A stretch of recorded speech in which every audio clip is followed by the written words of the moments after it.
Hello guys, അനിമെന്റോർ സ്റ്റോറീസിന്റെ പുതിയൊരു വീഡിയോയിലേക്ക് എല്ലാവർക്കും സ്വാഗതം. ഈ വീഡിയോയിൽ നമ്മൾ വൺ പീസിന്റെ ചാപ്റ്റർ 1152 എക്സ്പ്ലനേഷൻ വീഡിയോ ആണ് ചെയ്യാൻ പോകുന്നത്. വീഡിയോയിലേക്ക് പോകുന്നതിന് മുമ്പ് എനിക്ക് ഇമ്പോർട്ടന്റ് ആയിട്ടുള്ള കുറച്ച് കാര്യങ്ങൾ പറയാനുണ്ട്. ആരും സ്കിപ്പ് അടിക്കരുത് ഗൈസ്. വൺ പീസിന്റെ മാത്രമല്ല, ഞാൻ ഒരു മാങ്ക കൂടെ എക്സ്പ്ലെയിൻ ചെയ്യുന്നുണ്ട്. വാഗബോണ്ട് എന്ന് പറഞ്ഞ കിഡിലിനൊരു മാങ്കയാണ്. അതിന്റെ മലയാളം എക്സ്പ്ലനേഷൻ നമ്മൾ ചെയ്യുന്നുണ്ട്. 2 വോളിയംസ് ഇപ്പം നമ്മൾ അപ്ലോഡ് ചെയ്തിട്ടുണ്ട്. അപ്പോൾ നിങ്ങൾ വൺ പീസ് ഫാൻസ് നമ്മുടെ ഈ വൺ പീസ് മലയാളം എക്സ്പ്ലനേഷൻ വീഡിയോസിന് നൽകുന്ന ആ ഒരു സപ്പോർട്ട് ഈ വാഗബോണ്ടിന് കൂടെ തരണം. പ്ലേലിസ്റ്റിന്റെ ലിങ്ക് ഞാൻ ഡിസ്ക്രിപ്ഷനിൽ കൊടുത്തിട്ടുണ്ട്. നിങ്ങൾ കണ്ടിട്ടില്ലാത്തവർ എന്തായാലും ഒന്ന് ട്രൈ ചെയ്ത് നോക്കുക. ഒരിക്കലും നിരാശപ്പെടുത്തില്ല. ആ റേഞ്ചിലുള്ള പീക്ക് മാങ്കയാണ് വാഗബോണ്ട്. അപ്പോൾ അതൊന്ന് സെറ്റ് ആക്കിയേക്ക് ഗൈസ്. അതേപോലെ തന്നെ നമ്മുടെ ചാനൽ ഇതുവരെ സബ്സ്ക്രൈബ് ചെയ്തിട്ടില്ലാത്തവർ ഇപ്പൊ തന്നെ സബ്സ്ക്രൈബും ചെയ്ത് ആ ബെല്ലൈക്കണും കൂടെ എനേബിൾ ചെയ്തിട്ടേക്ക്. പിന്നെ എപ്പോഴത്തെ പോലെ തന്നെ വീഡിയോ ലൈക്ക് ചെയ്യാനും ഷെയർ ചെയ്യാനും നിങ്ങളുടെ അഭിപ്രായങ്ങൾ താഴെ കമന്റായിട്ട് രേഖപ്പെടുത്താനും മറക്കണ്ട. സോ ഇനി ഒട്ടും തന്നെ സമയം കളയാതെ നമുക്ക് നേരെ ചാപ്റ്ററിലേക്ക് പോവാം. ഇപ്പോൾ നമ്മുടെ അണ്ടർവേൾഡിലുള്ളവരെല്ലാം എത്രയും പെട്ടെന്ന് സണ്ടർലമിലേക്ക് പോകാനായിട്ട് തയ്യാറെടുക്കുകയാണ്. എല്ലാവരും പെട്ടെന്ന് ലിഫ്റ്റിന്റെ അടുത്തേക്ക് പോകുന്ന ഇങ്ങനെ ഹാജറുദ്ദീൻ വിളിച്ചു പറയുന്നുണ്ട്. അതേപോലെ ലോക്കിയെ ഇവിടെ ഗേഡിന്റെ കസ്റ്റഡിയിലാക്കിയിട്ടാണ് പോകുന്നത്. അവളോട് നോക്കിക്കോണമെന്നൊക്കെ പറയുന്നു. ഇപ്പോൾ ഗോൾഡ്ബർഗും സ്റ്റാൻസനും റോഡും ഒരു ബോട്ടിന്റെ അടുത്തേക്ക് ഓടി ചെല്ലുന്നുണ്ട്. ആ ബോട്ടിൽ ചങ്ങലയൊക്കെ കെട്ടി സെറ്റ് ചെയ്ത് വെച്ചിരിക്കുകയാണ് ഇങ്ങനെ മേളിലേക്ക് ലിഫ്റ്റ് ചെയ്ത് കൊണ്ടുപോകാനായിട്ട്. ഇപ്പോൾ ഗേഡാണെങ്കിൽ സൂക്ഷിച്ചു പോയിട്ട് വരൂ ഗൈസ് എന്നൊക്കെ ഇങ്ങനെ വിളിച്ച് പറയുന്നുണ്ട്. അപ്പം നമ്മുടെ റോഡാണെങ്കിൽ പറയുന്നുണ്ട്, ഗേട്ടാസോ ഞാൻ എൻ്റെ കഴിവിൻ്റെ പരമാവധി കിടിലുമായിട്ട് ചെയ്യാൻ ശ്രമിക്കാമെന്നൊക്കെ. ഇപ്പോൾ ചോപ്പർ ആണെങ്കിൽ ഇവിടെ ഈ അണ്ടർവേൾഡിൽ നിൽക്കാമെന്ന് ലൂഫിയോട് പറയുന്നുണ്ട്. കാര്യം യാസാനെ ഈ ഒരു അവസ്ഥയിൽ മുകളിലേക്ക് കൊണ്ടുപോകാൻ പറ്റൂലല്ലോ, പുള്ളി ആകെ പരിക്ക് പറ്റിയിരിക്കുകയല്ലേ. ഓക്കെ, അപ്പോൾ പുള്ളിയെ ശ്രദ്ധിച്ചോളാൻ ചോപ്പറിനോട് ലൂഫി പറയുന്നുണ്ട്. ഇപ്പോൾ അവിടെ കിടക്കുന്ന ഗബാൻ ആണെങ്കിൽ ഇങ്ങനെ സ്ട്രോ ഹാറ്റ് ലൂഫി എന്ന് വിളിക്കുന്നുണ്ട്. ഇപ്പോൾ കാര്യം എന്താണെന്ന് നോക്കിക്കഴിഞ്ഞാൽ ഗബാൻ ലൂഫിയോട് പറയാണ്, നീ നിന്റെ കോൺകൊറേഴ്സ് ആക്കി ഭയങ്കര ശ്രദ്ധയോടെ ഫോക്കസോടെ വേണം ഉപയോഗിക്കാൻ. ഇവിടെ ആ നുഴഞ്ഞു കയറിയിരിക്കുന്ന ഗോഡ് നൈറ്റ്സ് അവരങ്ങനെ ഇമ്മോർട്ടൽ ഒന്നും അല്ല. നീ കോൺകൊറേഴ്സ് ആക്കി ശരിയായിട്ടുള്ള രീതിയിൽ ഉപയോഗിച്ചു കഴിഞ്ഞാൽ അവരെ തോൽപ്പിക്കാൻ കഴിയും. Okay, thank you. ഇനിയല്ല എനിക്ക് വിട്ടേക്ക്. ഞാൻ ഒരിക്കലും നിങ്ങളെ നിരാശപ്പെടുത്തില്ല.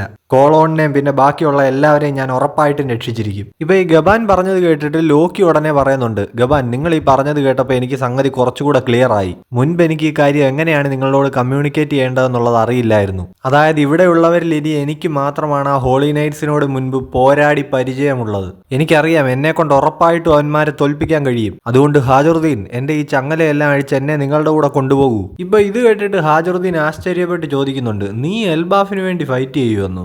ഞാൻ ഒരിക്കലും നിന്നെ എന്റെ കൂടെ മുകളിലേക്ക് കൊണ്ടുപോയില്ല എന്ന് ഹാജറുദ്ദീൻ ലോക്കിയോട് പറയുന്നുണ്ട്. കണ്ടിട്ട് നിങ്ങളുടെ കൂട്ടത്തിൽ ഒരു കോൺകൊറേഴ്സ് ആക്കി യൂസർ മാത്രമാണുള്ളതെന്ന് തോന്നുന്നില്ല എന്ന് ഗബാൻ ലൂഫിയോടും ടീമിനോടും പറയുന്നുണ്ട്. ഇപ്പോൾ സാഞ്ചി ആണെങ്കിൽ ഇങ്ങനെ എക്സൈറ്റഡ് ആയിട്ട് ഗബാനോട് ചോദിക്കുന്നുണ്ട്, ആ മറ്റേ കോൺകൊറേഴ്സ് ആക്കി യൂസർ അത് ഞാനല്ലേ?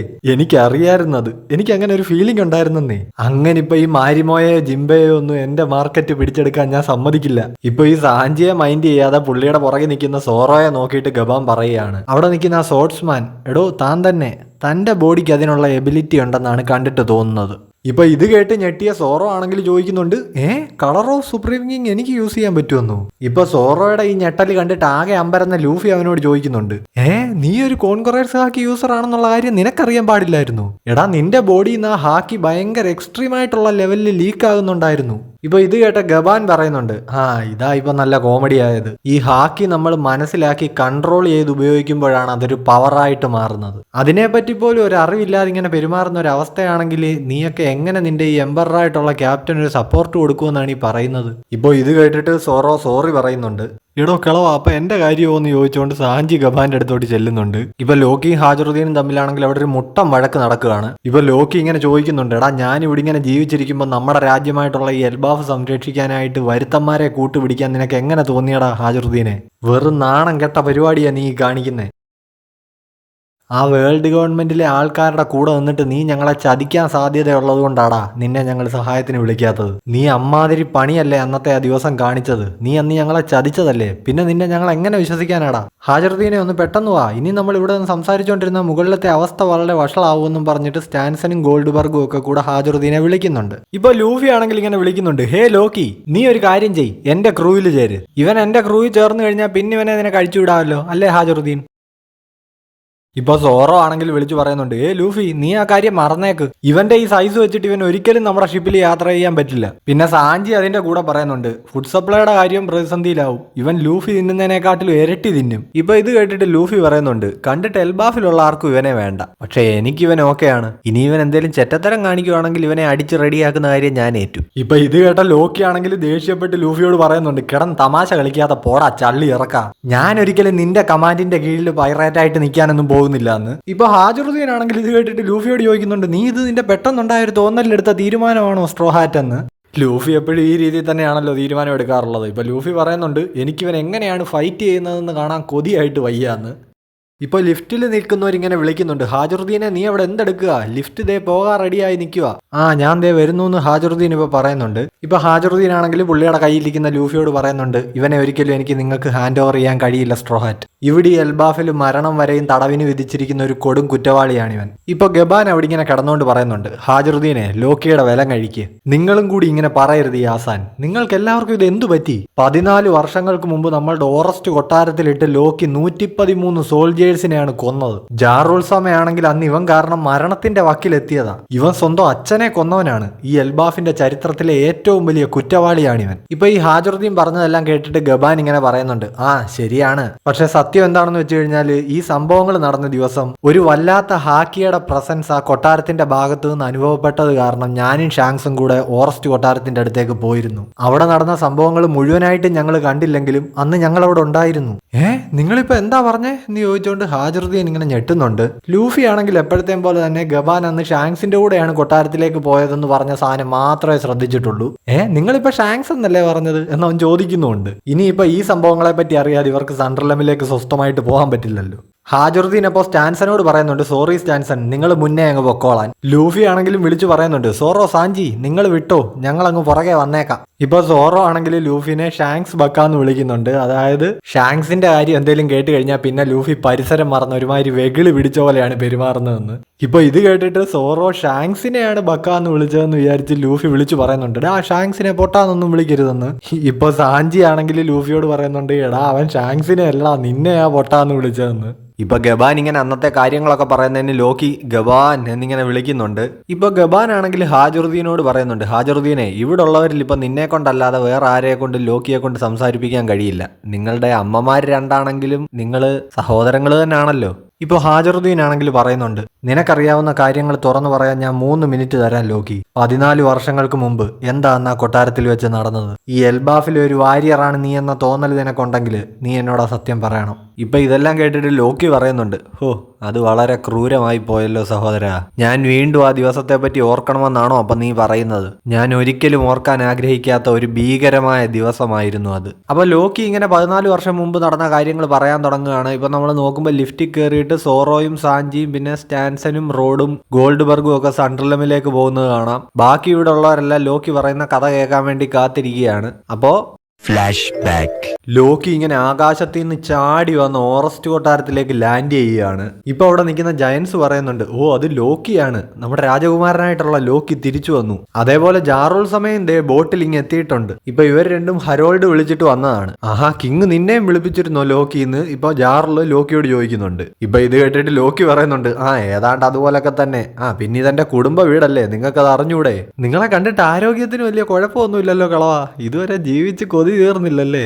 ഇപ്പൊ ജാറുൾ ആണെങ്കിൽ നീ ഒന്നും മിണ്ടാണ്ടിരുന്നാടാ ലോക്കി എന്നിങ്ങനെ പറയുന്നുണ്ട്. ഇപ്പോ ജയൻസ് വന്നിട്ട് ഇവരോട് പറയുന്നുണ്ട്, രാജാവ് ത്രോൺ റൂമിലുണ്ട്, അങ്ങോട്ടേക്ക് ചെല്ലാൻ. ഞാൻ ആലോചിക്കുന്നത് ഇയാൾ ഇത് എന്ത് ഭണ്ഡാരം പറയാനായിരിക്കും വിളിപ്പിച്ചതെന്ന്. ഈ വേൾഡ് ഗവൺമെന്റിന്റെ അടുത്ത് ഇങ്ങനെ വാലാട്ടി നിൽക്കുന്ന ഒരാള് പറയുന്നത് കേൾക്കുക എന്ന് പറയുന്നത് തന്നെ പാടുള്ള പണിയാ. ഇപ്പൊ ലോക്കി വീണ്ടും പറയുന്നുണ്ട്, റോക്സ് ഡി സബക്കിനെ കൊന്ന വേൾഡ് ഗവൺമെന്റുമായിട്ടാണ് ഇങ്ങനെ ഡീൽ ഉറപ്പിച്ചിരിക്കുന്നത്. ഉള്ളത് പറഞ്ഞാൽ ഇയാൾ ഈ എൽബാഫിലെ ജനങ്ങളെ അവർക്ക് വിറ്റു. ആ വഴിയിലാണ് എൽബാഫ് പോകുന്നതെങ്കിൽ ഉറപ്പായിട്ട് ഞാൻ ഈ തീരുമാനത്തിനെ എതിർക്കും. എന്റെ ലോക്കി നീ ഒന്ന് പതിയെ പറ, എനിക്കിപ്പോ നല്ല പ്രായമായി. നീ ഇപ്പൊ ഈ പറയുന്ന പൊളിറ്റിക്സ് ഒന്നും എന്റെ തലേ കയറൂല, ഇതൊക്കെ ചെറുപ്പക്കാർക്ക് പറഞ്ഞിട്ടുള്ള പണിയാ എന്ന് നമ്മുടെ ജാറുൾ പറയുന്നുണ്ട്. ഇപ്പൊ ഇത് കേട്ട ലോക്കി ആണെങ്കിൽ ജാറുളിനോട് കയറി റേസ് ആവുന്നുണ്ട്. നിങ്ങൾ ഇങ്ങനെ ഓരോ മണ്ടത്തരങ്ങൾ പറഞ്ഞ് പ്രചരിപ്പിച്ചിട്ടാണ് നമ്മളിപ്പോ ഇത്രയും വലിയ കുഴപ്പത്തിൽപ്പെട്ട് നിൽക്കുന്നത്. ഇപ്പോഴത്തെ തലമുറയിലെ പിള്ളേരെ നോക്ക്, നിങ്ങളുടെയൊക്കെ വാക്ക് കേട്ടിട്ട് യുദ്ധം വേണ്ട സമാധാനം മതി എന്നും പറഞ്ഞുകൊണ്ട് നടക്കുക. ഒറ്റ ഒരെണ്ണത്തിന് ഒരു ആയുധം നേരെ പിടിക്കാൻ അറിഞ്ഞൂടാ. ഇപ്പൊ ജാറുൾ പറയുന്നുണ്ട്, കാലം മാറുമ്പോ അങ്ങനെയാടാ. സത്യം പറയുകയാണെങ്കിൽ എൻ്റെ കൊച്ചുമക്കളും ബാക്കി പിള്ളേരും ഒക്കെ യുദ്ധമല്ല സമാധാനമാണ് ആഗ്രഹിക്കുന്നതെന്ന് അറിയുമ്പോൾ എനിക്ക് നല്ല സന്തോഷമുണ്ട്. നിങ്ങളിപ്പോൾ വെറും ഒരു ഭീരുവിനെ പോലെയാണ് സംസാരിക്കുന്നത്. ആ പിള്ളേരെയൊക്കെ ഷേപ്പ് ചെയ്ത് എൽബാഫിലെ വാരിയേഴ്സ് ആക്കുക എന്നുള്ളത് നിങ്ങളുടെ കടമയാണ്. ഇപ്പോൾ ത്രോൺ റൂമിനുള്ളിൽ നിന്ന് എന്തൊക്കെയോ സൗണ്ട് കേൾക്കുന്നുണ്ട്, അതെന്താണെന്നൊക്കെ ഇവരിങ്ങനെ പരസ്പരം ചോദിക്കുന്നുണ്ട്. ഇപ്പോൾ ത്രോൺ റൂമിന് പുറത്ത് നിൽക്കുന്ന ഗാർഡ്സ് ഇവരെ കണ്ടിട്ട് പറയുന്നുണ്ട്, വന്നതിന് ഒരുപാട് നന്ദി ജാറുൾ സമ. ലോക്കി, അയ്യോ അല്ല രാജകുമാരൻ ലോക്കി, നിങ്ങളെ വീണ്ടും കണ്ടതിൽ ഒരുപാട് സന്തോഷം. ഇപ്പൊ ആ ഗാർഡ് പറയുന്നുണ്ട് ഞാൻ അകത്ത് പോയി രാജാവിനെ അറിയിച്ചിട്ട് വരാം, നിങ്ങളൊന്ന് വെയിറ്റ് ചെയ്യുമെന്ന്. അങ്ങേര് വിളിച്ചിട്ടാണ് ഞാൻ വന്നത്, ഇതെന്റെ വീടാണ്, അങ്ങോട്ട് തുറക്കടാ പൊട്ടാന്ന് പറഞ്ഞിട്ട് ലോക്കി ആ ഗാർഡിനെ കതവിലോട്ട് ചേർത്ത് ചവിട്ടി കതവ് പൊളിക്കുന്നുണ്ട്. അച്ഛാ ഞാൻ ദേ വന്നു. ഇപ്പോൾ കഥവും ചവിട്ടി പൊളിച്ച് അവർ ചെല്ലുമ്പോൾ കാണുന്ന കാഴ്ച കിങ് ഹരോൾഡിനെ അവിടുത്തെ ജയന്റ് ഗാർഡ്സ് എല്ലാം കൂടെ ചുറ്റും കൂടി നിന്നിട്ട് കുത്തുകയാണ്. ആ ജയൻസ് ഒന്നും മോൺസ്റ്റേഴ്സ് ആയിട്ടില്ല, പക്ഷേ ഹരോൾഡ് മോൺസ്റ്റർ ആയി മാറി എന്നാണ് തോന്നുന്നത്. നമുക്കിവിടെ ഒരു സിൽവറ്റ് മാത്രമേ തന്നിട്ടുള്ളൂ, പക്ഷെ എന്നിരുന്നാലും ഹരോൾഡിന് ആ കൊമ്പും പിന്നെ ചിറകും ഒക്കെ ഉണ്ടെന്നാണ് തോന്നുന്നത്. അപ്പൊ എന്തായാലും ഈ കാഴ്ച കണ്ടിട്ട് നമ്മുടെ ജാറുളാണെങ്കിലും ഞെട്ടുന്നുണ്ട്. അയ്യോ എന്റെ രാജാവിന് എന്താ സംഭവിച്ചത്, ഹരോൾഡ് എന്നൊക്കെ ഇങ്ങനെ പുള്ളി വിളിക്കുന്നുണ്ട്. ഗൈസ് നിങ്ങളിപ്പോ എന്ത് നാശമാണ് ഈ ചെയ്യുന്നതെന്ന് ലോക്കി ഈ ജയന്റ് ഗാർഡ്സിനോട് വിളിച്ച് ചോദിക്കുന്നുണ്ട്. ഇപ്പോ സൺവേൾഡിലുള്ള ഗബാന്റെ ആ ഒരു വീട് കാണിക്കുന്നുണ്ട്. ഇപ്പോ നമുക്ക് ഷാങ്സ് ഇങ്ങനെ പറയുന്നത് കേൾക്കാം, ഹോ ഇതെന്തൊരു വലിയ വ്യൂ ആണ്, ഇവിടം കിടിലമാണ് കേട്ടോ. ഇപ്പോ ഗബാൻ ഇങ്ങനെ ചിരിച്ചോണ്ട് പറയുന്നത് നമുക്ക് കേൾക്കാം, ആ കിടിലൻ എക്സ്പീരിയൻസ് അല്ലേ, ഓ നമ്മൾ ഇങ്ങനെ ഒരുമിച്ച് ടബിൽ കിടന്നൊന്ന് കുളിച്ചിട്ട് എത്ര നാളായടാ, ഒരു 3-4 വർഷമായി കാണും അല്ലേ. ഇത് കേട്ട ഷാങ്സ് പറയുന്നുണ്ട്, 3-4 വർഷവും, നമ്മുടെ ക്യാപ്റ്റൻ മരിച്ചിട്ട് ഇപ്പൊ 10 വർഷമായി. ഇപ്പോ ഗബാൻ ഇത് കേട്ടിട്ട് ഞെട്ടുന്നുണ്ട്, ഓ അത്രയും വർഷമൊക്കെ പോയി അല്ലേ, ഓ അത് ശരിക്കും അപ്പോൾ വലിയൊരു കാലയളവായി പോയി അല്ലേടാ, പ്രത്യേകിച്ച് നിനക്ക്.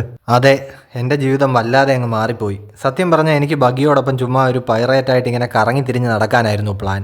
പക്ഷേ ഇപ്പം നടക്കുന്നത് എന്താണെന്ന് കണ്ടില്ലേ. ഈ എൽബാഫിൽ നിന്ന് തന്നെ എനിക്കിനി ഒരുപാട് കാര്യങ്ങൾ പഠിക്കാനും മനസ്സിലാക്കേണ്ടതായിട്ടുമുണ്ട്. നീ അതിനൊക്കെ വേണ്ടി നിയോഗിക്കപ്പെട്ട പയ്യനാടാ. എടാ ഷാങ്സേ, ഇന്നത്തേക്ക് നീ നിന്റെ ഈ മൈൻഡിലുള്ള ഇത്തരം കാര്യങ്ങളൊക്കെ അങ്ങ് വിട്. നിനക്ക് ലിറ്റിൽ ഗാർഡൻ ഓർമ്മയുണ്ടോടാ? ആ ഐലൻഡിൽ വെച്ചാണ് നമ്മൾ ഡോറിയം ബ്രോഗിയം കണ്ടത്. പിന്നില്ലാതെ മറക്കാൻ പറ്റൂ. ഇപ്പോൾ ഇവരുടെ ഈ സംസാരത്തിൽ ഗബാൻ ആ ടൈമിന്റെ കാര്യം പറയുന്നുണ്ടല്ലോ ഗൈസ്. അതായത് 10 വർഷമായി ഇവർ തമ്മിൽ കണ്ടിട്ട്, പക്ഷെ ഗബാന് ഒരു 3-4 വർഷത്തിന്റെ ഗ്യാപ്പേ തോന്നുന്നുള്ളൂ. എൽബാഫിൽ ടൈം പതുക്കെയാണ് പോകുന്നതെന്നുള്ള ഒരു തിയറിയുടെ കാര്യം നമ്മൾ തിയറി നോമിയുടെ ഒരു എപ്പിസോഡിൽ പറഞ്ഞിട്ടുണ്ടായിരുന്നു. തിയറി വീഡിയോസിന്റെ പ്ലേലിസ്റ്റിന്റെ ലിങ്ക് ഞാൻ ഡിസ്ക്രിപ്ഷനിൽ ഇട്ടിട്ടുണ്ട്, കണ്ടിട്ടില്ലാത്തവർ ചെക്കൗട്ട് ചെയ്ത് നോക്കുക. അതേപോലെ ആ സീക്കിങ് കൊണ്ടുപോയ ഷാങ്സിന്റെ കയ്യിലെ ആ ടാറ്റു, അത് നമ്മൾ ആ സോമേഴ്സിന്റെ കയ്യിൽ കണ്ട പോലത്തെ ആ ഒരു മാർക്ക്, അതായത് അബേസിലൂടെ സഞ്ചരിക്കണമെങ്കിൽ ഒരു മാർക്ക് വേണമെന്ന് കില്ലിംഗ്ഹാം മുമ്പ് പറഞ്ഞിട്ടുണ്ടായിരുന്നല്ലോ, ആ മാർക്കാണെന്ന് കുറെ തിയറീസ് പറയുന്നുണ്ട്. പക്ഷെ ഇത് മാത്രം വെച്ച് നമുക്കത് കൺഫേം ചെയ്യാറായിട്ടില്ല. അപ്പോൾ ഇങ്ങനെയുള്ള കാര്യങ്ങളെല്ലാം ഇനി നമ്മളൊരു തിയറി വീഡിയോയിൽ ഡീറ്റെയിൽഡ് ആയിട്ട് പറയുന്നതായിരിക്കും. ഇപ്പൊ ഇനി നമുക്ക് ചാപ്റ്ററിലേക്ക് പോവാം. ഇപ്പോൾ റിപ്ലി ആണെങ്കിൽ അകത്ത് റൂമിൽ ഇരിപ്പുണ്ട്. വെള്ളത്തിന് ചൂട് ഓക്കെ ആണോ എന്ന് ഇവരോട് റിപ്ലി ചോദിക്കുന്നുണ്ട്. യാസാൻ ഷാൻകുൻ എന്നാണ് ഇവരെ രണ്ടുപേരെയും കൂടെ റിപ്ലി വിളിക്കുന്നത്. ഇപ്പോൾ റിപ്ലിയുടെ തല പെട്ടെന്ന് ആ വാതിലൂടെ കണ്ടപ്പോഴത്തേക്ക് നമ്മുടെ ഷാങ്സ് അങ്ങ് ഞെട്ടിപ്പോകുന്നുണ്ട്. അതേപോലെ ഷാൻകുൻ എന്നാണോ നിങ്ങളിപ്പോൾ എന്നെ വിളിച്ചതെന്ന് ഷാങ്സ് ഒരു അത്ഭുതത്തോടെ ചോദിക്കുന്നുണ്ട്. കാര്യം വളരെ ക്ലോസ് ആയിട്ടുള്ള ഫ്രണ്ട്സ് ആണല്ലോ അങ്ങനെയൊക്കെ വിളിക്കുന്നത്. നമ്മുടെ നാമി സാഞ്ചിയെ വിളിക്കുന്നത് കേട്ടിട്ടില്ലേ? ഇപ്പോൾ ഇതൊക്കെ കേട്ടിട്ട് ഗബാൻ ഇങ്ങനെ ചിരിച്ചോണ്ട് പറയുന്നുണ്ട്, വെള്ളത്തിന്റെ ചൂടൊക്കെ പെർഫെക്റ്റ് ആണ് റിപ്ലൈ, താങ്ക്സ് എന്ന്. ഷാങ്സ് ഇപ്പോൾ പറയുന്നുണ്ട്, ഈ ലെവലിൽ നിന്നുള്ള വ്യൂ നല്ല കിടിലമാണ്, ഒരു ഹ്യൂമനും പിന്നെ ഒരു ജയന്റും ഒരുമിച്ച് താമസിക്കുന്ന വീടപ്പോൾ കാണാൻ ഏകദേശം ഇങ്ങനെ ഉണ്ടാകും അല്ലേ എന്ന്. ഇപ്പോൾ റിപ്ലൈ ആണെങ്കിൽ ഇവരോട് വന്ന് ഫുഡ് കഴിക്കാനായിട്ട് പറയുന്നുണ്ട്. ലിങ്കൺബെറി ടാർട്ട്, അതായത് ലിങ്കൺബെറി എന്ന് പറഞ്ഞ ഫ്രൂട്ട് കൊണ്ടുണ്ടാക്കിയ കേക്കും പിന്നെ സെയ്ക്കും ഒക്കെ ഉണ്ടെന്ന് പറയുന്നു. അതേപോലെ തന്നെ യാസാന്റെ പഴയ കഥകളൊക്കെ വന്ന് പറഞ്ഞു തരാനായിട്ട് ഷാങ്സിനോട് റിപ്ലൈ പറയുന്നുണ്ട്. ഇപ്പോൾ അവർ ഫുഡ് കഴിക്കാൻ വേണ്ടി കയറി വരികയാണ്. ഷാങ്സ് ആണെങ്കിൽ കേക്കൊക്കെ കഴിച്ചുകൊണ്ട് ഗബാന്റെ പഴയ കഥകൾ ഇങ്ങനെ പറയാൻ തുടങ്ങുകയാണ്. ഗബാൻസാന്റെ കാര്യം പറയുകയാണെങ്കിൽ പണ്ടൊക്കെ പുള്ളി ഓരോ പോർട്ടിൽ ചെന്ന് കാല് കുത്തുമ്പോഴും അവിടെ എല്ലാം പുള്ളിയുടെ കൂടി ഇഷ്ടം പോലെ എന്നിങ്ങനെ ഷാങ്സ് പറഞ്ഞു തീർക്കുന്നതിന് മുന്നേ ഗബാൻ ഷാങ്സിന്റെ മുഖം പിടിച്ചു വലിക്കുന്നുണ്ട്. ഇടയ്ക്ക് ലൂഫിയുടെ മുഖം ബാക്കിയുള്ളവരൊക്കെ പിടിച്ചു വലിക്കുന്ന പോലെ. ഇപ്പോൾ ഭാര്യയുടെ മുന്നിൽ വെച്ച് പഴയ പെണ്ണുകേസൊക്കെ കുത്തിപ്പോക്കാൻ നോക്കിയതിന് ഷാങ്സിനോട് പുള്ളി പറയുന്നുണ്ട്, എടാ പേട്ടി ഇറക്കാ, നിനക്ക് ഈ എൽബാഫി നുയിരോടെ പോകണമെന്ന് ആഗ്രഹമില്ല എന്ന്. ഇപ്പൊ ഇതെല്ലാം കഴിഞ്ഞിട്ട് ഷാങ്സും ഗബാനും കൂടി ഇങ്ങനെ ഫുഡൊക്കെ കഴിച്ചുകൊണ്ടിരിക്കുകയാണ്. ഇപ്പൊ ഗബാൻ ഷാങ്സിനോട് ചോദിക്കുന്നുണ്ട്, ഡാ നിനക്ക് ഹരോൾഡിനെ അറിയോ? ഇവിടെ എൽബാഫിലെ രാജാവാണ്, ദൈവത്തെ പോലെയാ പുള്ളിയെ ഇവിടെ ഉള്ളവർ കാണുന്നത്. ആ പിന്നെ അറിയാം, ഞാൻ പുള്ളിയെ മരി ജോയ്സിൽ വെച്ച് കണ്ടിട്ടുണ്ടായിരുന്നു. ഞങ്ങൾ അവിടെ വെച്ച് നല്ല ഫ്രണ്ട്സ് ആയതാണ്. ഹോളി ലാൻഡിൽ വെച്ച് നമുക്ക് എല്ലാ കാര്യങ്ങളും ഒന്നും പറയാൻ പറ്റില്ലല്ലോ. സോ ഒരുപാട് വൈകിക്കാതെ ഒരു ഇമ്പോർട്ടന്റ് കാര്യം പുള്ളിയോട് പറയാൻ വേണ്ടിയാണ് സത്യം പറഞ്ഞാൽ ഞാൻ ഇങ്ങോട്ട് ഈ എൽബാഫിലേക്ക് വന്നത് തന്നെ. ഈ ദിവസം ഓറസ്റ്റ് കൊട്ടാരത്തിനുള്ളിൽ ഒരു കൂട്ടക്കൊല തന്നെ നടന്നു. എൽബാഫിന്റെ ചരിത്രത്തിലെ ഏറ്റവും പ്രിയങ്കരനും ദയാലുവുമായ ഹരോൾഡ് രാജാവിന് അദ്ദേഹത്തിന്റെ ജീവൻ നഷ്ടപ്പെട്ടു. പക്ഷെ ആൾക്കാർ ഹരോൾഡിനെ ഇത്രമാത്രം പുകഴ്ത്തുന്നതിനു പിന്നിലെ കാരണം എന്തായിരിക്കും? ഇപ്പൊ ആ ഓറസ്റ്റ് കൊട്ടാരത്തിനുള്ളിൽ നിന്ന് നല്ല ഇന്റൻസ് ആയിട്ടുള്ള ഒരു ഹാക്കി പുറത്തേക്ക് വരുന്നുണ്ട്. ഇപ്പോ സൺവേൾഡിൽ ആ ഗബാന്റെ വീട്ടിലിരിക്കുന്ന ഷാങ്സും ഗബാനും ഈ ഹാക്കി ഫീൽ ചെയ്യുന്നുണ്ട്. അവര് ഇതെന്താണെന്നൊക്കെ ഇങ്ങനെ ചോദിക്കുന്നു. സോ അപ്പൊ ഇതിന് ശേഷമാണ് ഗബാനും ഷാങ്സും കൂടെ ഓറസ്റ്റ് കൊട്ടാരത്തിലേക്ക് പോകുന്നത്. അത് മുമ്പ് ഗബാൻ പറഞ്ഞിട്ടുണ്ടായിരുന്നല്ലോ. ഇപ്പോ കൊട്ടാരത്തിനുള്ളിലെ ഡോറൊക്കെ അടച്ചിട്ടുണ്ട്. ഒരു ജയന്റ് ആണെങ്കിൽ കതവിനിങ്ങനെ മുട്ടുന്നുണ്ട്. ആരാ ഈ കഥ അടച്ചത്? എന്നെ ഒന്ന് പുറത്തിറക്ക് പ്ലീസ്, എന്നെ ഒന്ന് രക്ഷിക്ക്. ഇപ്പോ ജാറുളിന്റെ തലയിൽ കൂടെ ആ കത്തി കുത്തി ഇറങ്ങിയ ഇൻസിഡന്റ് നമ്മൾ കാണുന്നുണ്ട്. ജയൻസ് ബാക്ക്ഗ്രൗണ്ടിൽ ജാറുൾ സമാൻ ഇങ്ങനെ വിളിക്കുന്നുണ്ട്. ആരാണ് ചെയ്തതെന്നൊന്നും നമ്മൾ കാണുന്നില്ല. ഇപ്പോ ലോക്കൊക്കെ പൊട്ടിച്ച് ആരോ ഒരു പെട്ടിയുടെ അടുത്തേക്ക് പോകുന്നുണ്ട്. അത് സിൽവറ്റ് ആയതുകൊണ്ട് തന്നെ ആളാരാണെന്ന് വ്യക്തമല്ല. ഇപ്പോൾ അയാൾ ആ പെട്ടി നോക്കിയിട്ട് ഇങ്ങനെ പറയുന്നത് നമുക്ക് കേൾക്കാം. അപ്പൊ ഇതാണ് എൽബാഫിൽ തലമുറകളായിട്ട് കൈമാറി വരുന്ന ആ വിലക്കപ്പെട്ട ഡെവിൾ ഫ്രൂട്ട്. ഗൈസ്, ഇപ്പൊ ഈ എൽബാഫിലുള്ളവർ വിശ്വസിക്കുന്ന എന്താണെന്ന് നമുക്കറിയാം. ഈ ലെജൻഡറി ഡെവിൾ ഫ്രൂട്ട് കിട്ടാൻ വേണ്ടിയിട്ട് ഹരോൾഡിനെ ലോക്കി കൊന്നു എന്നാണ് അവർ പറയുന്നത്. അതെല്ലാം വെറും തെറ്റിദ്ധാരണയാണെന്ന് ഇപ്പോൾ നമുക്ക് മനസ്സിലായിട്ടുണ്ട്. ഇനി വീണ്ടും ഒരു വലിയ ഫ്ലാഷ് ബാക്ക്. ഇപ്പൊ നമ്മൾ നോക്കിയാൽ എൽബാഫിലെ ആ ജയൻസിന്റെ ഷിപ്പ് ഗ്രേറ്റ് ഐറിക്ക് ഒരു കുഞ്ഞു ഷിപ്പിനെ ഇങ്ങനെ ചേസ് ചെയ്യുകയാണ്. ഇനി ഒരു വലിയ വോയിസ് ഓവർ ആണ് നമുക്ക് കിട്ടുന്നത്. അതായത് വളരെ പണ്ട്, അതായത് 109 വർഷങ്ങൾക്ക് മുമ്പ് കടലിലെ ഏറ്റവും പേടിപ്പെടുത്തുന്ന സംഗതി എന്താണെന്ന് ആരെങ്കിലും ചോദിച്ചാൽ അതിനൊറ്റ ഉത്തരമേ ഉണ്ടാകുമായിരുന്നുള്ളൂ: ജയന്റ് വാരിയർ പൈറേറ്റ്സ്. ആ കാലഘട്ടത്തിലൊക്കെ അങ്ങനെയായിരുന്നു കാര്യങ്ങൾ. അന്നൊക്കെ എൽബാഫിൽ നിന്ന് വരുന്ന ഒരു കപ്പൽ കണ്ടു കഴിഞ്ഞാൽ പോലും ആൾക്കാരുടെ ഉള്ളിൽ ഭയം നിറയുമായിരുന്നു. ആ രീതിയിലായിരുന്നു എൽബാഫിനന്ന് പ്രസിദ്ധി ഉണ്ടായിരുന്നത്. ഇപ്പൊ ഇത് ആരെ പറ്റിയാണെന്ന് നോക്കിക്കഴിഞ്ഞാൽ ഈ വോയിസ് ഓവറിൽ കിങ് ഹരോൾഡിനെ പറ്റിയാണ് പറഞ്ഞുകൊണ്ടിരിക്കുന്നത്. ഇപ്പൊ രാജകുമാരിയെ കാണാൻ വേണ്ടിയിട്ട് ഒളിഞ്ഞു നോക്കിയ സ്വന്തം ക്രൂവിലെ ഒരു ജയന്റിനെ ആ കൊട്ടാരത്തിലേക്ക് തന്നെ ചവിട്ടി തെള്ളി കൊട്ടാരവും പൊളിച്ചുകൊണ്ടാണ് ഹരോൾഡിന്റെ ഇൻട്രോ. ഇതിപ്പോ ഹരോൾഡിന് കൊമ്പൊക്കെ ഉള്ള ഒരു ടൈമാണ്. Peak design. അയ്യോ, എന്റെ കാല് സ്ലിപ്പായി പോയതാണ് അന്ന് ഹരോൾഡ് ഇങ്ങനെ പറയുന്നുണ്ട്. അപ്പൊ പുള്ളിയോട് ക്രൂവിലുള്ളവർ തന്നെ പറയുന്നുണ്ട് അങ്ങൂന്ന് ഇതൊന്ന് നിർത്താനൊക്കെ. ഇപ്പൊ കൊട്ടാരത്തിനകത്താണെങ്കിൽ ആ രാജകുമാരി ആ രാജാവും ഒക്കെ കിടന്ന് നിലവിളിക്കുകയാണ്. ഇപ്പൊ ആ വോയിസ് ഓവറിൽ പറയുന്നുണ്ട് എൽബാഫിനെ എല്ലാവരും പേടിയോടെ നോക്കി കാണാനുള്ള ഏറ്റവും വലിയ കാരണം ഇതായിരുന്നു. എൽബാഫിലെ രാജാവായ ഹരോൾഡ് 45-ാമത്തെ വയസ്സിൽ ഹരോൾഡ് അധികാരത്തിൽ കയറി. മനുഷ്യരുടെ പ്രായത്തിന്റെ കണക്ക് വെച്ച് നോക്കുകയാണെങ്കിൽ വെറും 15-ാമത്തെ വയസ്സിൽ. അതുമാത്രമല്ല, ഹരോൾഡ് നല്ല പേര് കേട്ട ഒന്നാം തരം ചെറ്റയായിരുന്നു. ഇനി നിന്റെയൊക്കെ ദൈവം ആരാണെന്ന് പറയടാ എന്ന് ഈ ഹ്യൂമൻ കിങ്ഡത്തിലുള്ളവരോട് പറഞ്ഞുകൊണ്ട് കൊലച്ചിരിച്ചിരിച്ചുകൊണ്ടിരിക്കുന്ന ഹരോൾഡിനെ കാണിച്ചാണ് നമ്മുടെ ഈ ചാപ്റ്റർ എൻഡ് ആകുന്നത്. അപ്പൊ ഇത്രയ്ക്ക് ചെറ്റയായിരുന്ന കിങ് ഹരോൾഡ് എങ്ങനെ സമാധാനത്തിന്റെ പാതയിലേക്ക് പോയി എന്നുള്ള കഥ നമുക്ക് അടുത്ത ചാപ്റ്ററിൽ കാണാൻ കഴിയുമെന്ന് പ്രതീക്ഷിക്കുന്നു. സോ ഗൈസ്, അപ്പോൾ ചാനൽ സബ്സ്ക്രൈബ് ചെയ്യാനും വീഡിയോ ലൈക്ക് ചെയ്യാനും ഷെയർ ചെയ്യാനും നിങ്ങളുടെ കമന്റ്സ് രേഖപ്പെടുത്താനും മറക്കണ്ട. ചാപ്റ്റർ 1153 എക്സ്പ്ലനേഷനുമായിട്ട് അടുത്ത വീഡിയോ കാണുന്നവരേക്കും ബൈ ബൈ.